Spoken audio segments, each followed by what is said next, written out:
ये घर में शांति बनाए रखने के लिए जरूरी है। किसी भी सभ्य पुरुष को, धर्मनिष्ठ पुरुष को घर में नारी का अपमान नहीं करना चाहिए। जिस घर में बहू बेटियों को प्रताड़ित किया जाता है, वे अत्यंत दुखी होकर के रुदन करती हैं।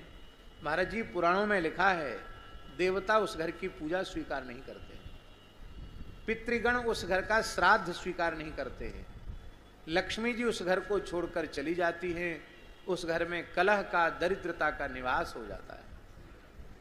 इसलिए यत्र नार्यस्तु पूज्यन्ते रमन्ते तत्र देवताः, ये श्री मनु जी महाराज का वाक्य है। नारियों का तिरस्कार नहीं करना चाहिए किसी भी स्थिति में।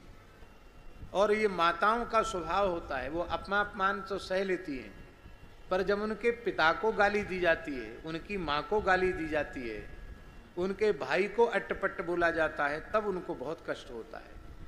क्योंकि जिन माता पिता भाई ने हमको इतना प्यार दिया और हमको रोते रोते विदा किया, और आज उनके लिए हमको सुनना पड़ रहा है।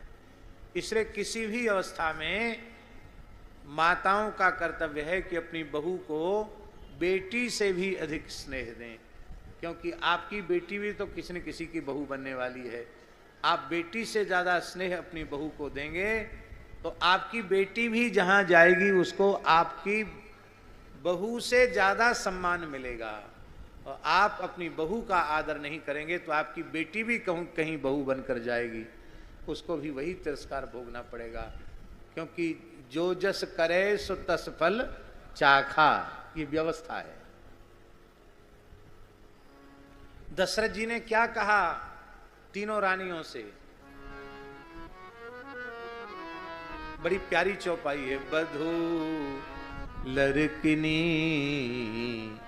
पर घर आई, राखियु नयन पुतरी की नाई। लड़किनी छोटी छोटी बच्ची है, यहां आई है।